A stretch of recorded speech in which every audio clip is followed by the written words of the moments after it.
Hi and welcome to English with Stuart. Today we're going to have a look at some phrasal verbs. And we're going to look at phrasal verbs that contain the verb to call. To call, yeah. So these phrasal verbs are really not related at all to the verb itself in the direct way. Well, certainly not the most common form, which is to make a phone call. But of course you can say to call in a different way. He is called Matthew. He is called Matthew.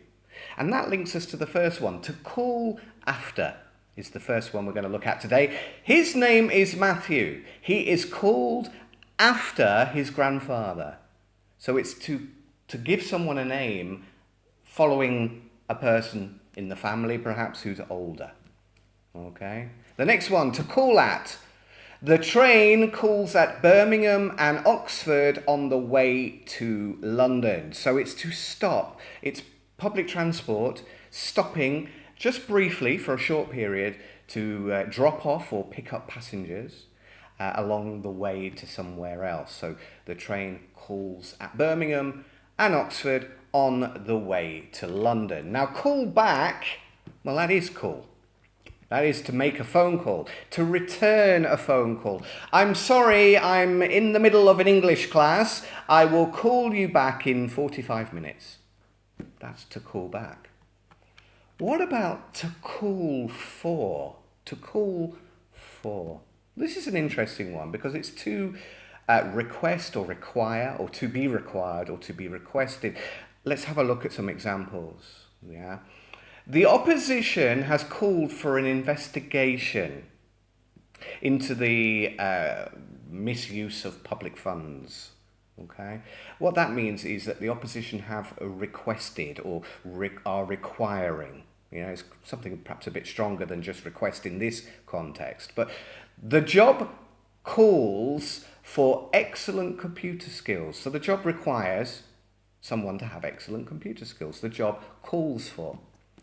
Or what about the happy event calls for champagne?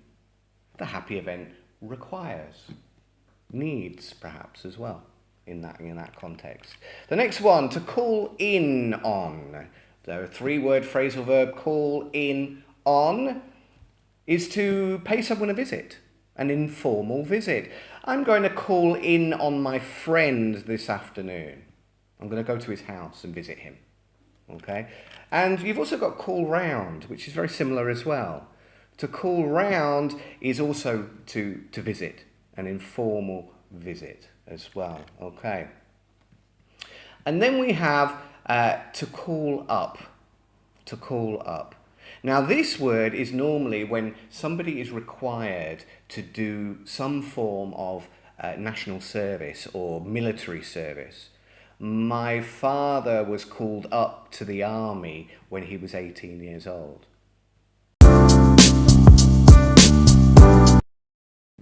And then there's call off. To call off. This is to cancel or to suspend. The football match was called off because of the rain. Now that could be the football match was called off before the match started because of the rain, or it could be that the football match was suspended 20 minutes after it started because of the rain. It could be both, depending on context. So those are the phrasal verbs with the verb to call, and check out our channel because there are plenty more videos with different verbs that are used for phrasal verbs. Have a great day. I'll see you all soon.